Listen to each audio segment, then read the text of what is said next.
Hey, all, this is David Ducker coming back at you, and today I'm going to be talking about scope in your campaign, the scope of the world, the scope of the story that you're telling in that world.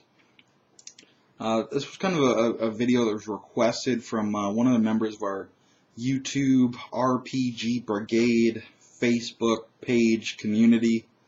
It always seems like such a mouthful to me, but there was a discussion about scope. What kind of scope do you run in your game? And I've run, and this is geographic scope, basically. And I've run everything from, the whole galaxy in a space opera game, right down to a single suburban home in a game where we were playing house brownies, little house brownies, tiny people like the borrowers infesting the walls and crawl spaces. Getting up with the borrowers with their political machinations and their poor understanding of technology. So that was a very fun game. Somewhat comedic, but it's good to break it up with a little bit of comedy here and there. So the most important thing about scope is that you decide what it is in your game specifically. Because as a GM, you will run into problems if you have misidentified the scope to your players, or if you yourself have misguessed the scope. So, for example, I was running a game, an unnamed game. And usually I take great care to name all of my campaigns so I can tell them apart. But this one was pretty much unnamed.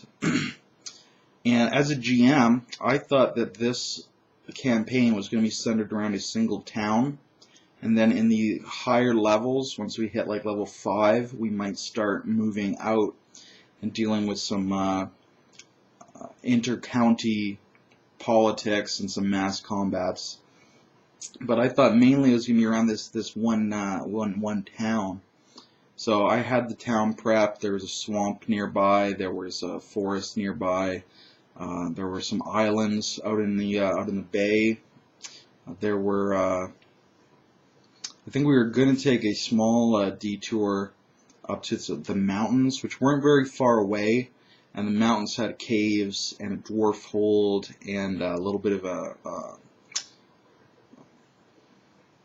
like a mad wizard tower. I'm trying to remember. This was several years ago. But I had basically a small, very small geographical area prepped. Perhaps like 50 miles around. And the players, after our first two or three adventures in that town, they decided to leave. And they were going just north. They just went north. I don't know why they went north, but they wanted to. That's fine. I run a sandbox game, so there wasn't a problem with that for me.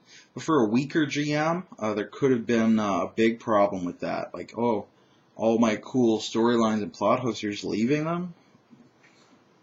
And part of the reason this happened is that we didn't set the expectation.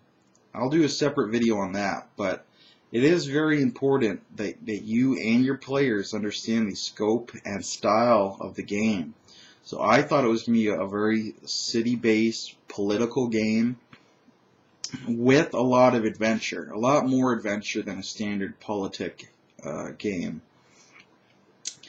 But they I guess thought it was just they were just going to wander throughout the world, and it would be the story of their wanderings, which is a terrible story. Like, it's a great story if your scope is a little different. Like, you could tell you need a really big threat if your characters are just going to be wandering, because usually you get that small scope and the threats are just individual people.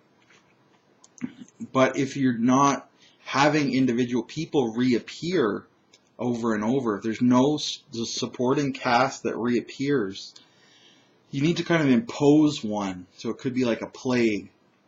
sweeping the whole land, or an orc horde that's threatening the whole land, or a war threatening the whole land. So it becomes this a different kind of enemy when your scope is larger as opposed to smaller. So that's very important from a GM perspective, from a planning perspective. I planned a lot of personal villains for them. I didn't have an overarching, sweeping threat, however, because I thought we were going for a small scope, and they wanted a larger scope, so that's fine. What I did was their first encounter out of the town was against some doppelgangers in the forest. They didn't, of course, know that they were doppelgangers, but they found some lost children in the forest, and the children kept trying to separate them and lead them off, and then, like, when they were separated, when the party split, they'd reform, or they thought they reform, and then another duplicate of one of the party would show up. And I did so the players didn't even know, like, if they were playing their own duplicate or if they were still playing their original character. So it's very, very fun scene, very tricky. So, like, Josh is like, oh no, that's obviously the duplicate, and because metagaming, I am, Josh, and I'm in control of this character, so that one must be the duplicate. So he's just trying to prove that, and eventually they get like I think the priest had a silver holy symbol, and or it was cold iron. Someone had some cold iron on them. Silver's for vampires, but someone had some cold iron, and they touched it to the duplicate, and nothing happened. And Josh was like, "Oh, that just means that the cold iron doesn't work. That's all." Or that's not cold iron. And then they touch the cold iron to Josh, the character he's playing at that moment, and it burns him, and he's like, ah! And I'm like, Josh, you're the duplicate, attack them. And here's the stat block for the duplicate. And Josh is like, oh, snap! And then he attacks them, and then they kill him. And then Josh takes over his real character again. But then they're all looking at each other like, who's the duplicate? Like, we can't use metagame knowledge to figure this out. Oh, snap. So that was really fun, and that was a way to get them with a recurring antagonist, because these doppelgangers were chasing them all through the rest of the campaign. So since we couldn't bring them back to a supporting cast, we brought a supporting cast to them. I mean, in the form of villains, from their point of view, villains. But we managed to change the scope up a little bit. So it is very, very important. I'll probably do another video on setting expectations with your players, but set the scope for yourself as a GM. Because, like I said, I've run games that are about one town. I've run games that are about a region around a town, or that are about a whole county, or that are about, the whole Southern Empire, or the whole empire, or several empires, or a continent. And it's just every different level you need to think about, how am I going to get supporting cast in that will actually reappear, and what's a big enough threat to merit this scale geographically. And it can help you determine your power level for your players as well. Smaller scope generally means the players will be individually weaker. In a space opera, you're dealing with typically some kind of starship. You might be able to bombard a whole planet. So your player characters are tremendously powerful when they can just bombard a planet. Or a superhero game often spans the whole world, because the players are so powerful. Like, speed is very easy for them. Whether that be super speed, literally, or just teleportation, or hypersonic flight, or the burrowing like the mole man, whatever it is. So think about your scope beforehand. It's very, very important to think about beforehand. What the actual scope is doesn't matter. as long as you just know what it is.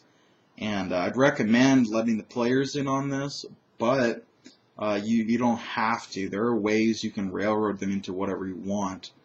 I might do another video on railroading at some point as well. Lots of video ideas over this past weekend. But that's my thought on scope. I'd love to hear about the different size campaigns that you've run. So leave that in the comments below. What's the biggest one? What's the smallest one? What are your thoughts on scope? So I'm going to be signing off now. I hope y'all have a good day in YouTube land.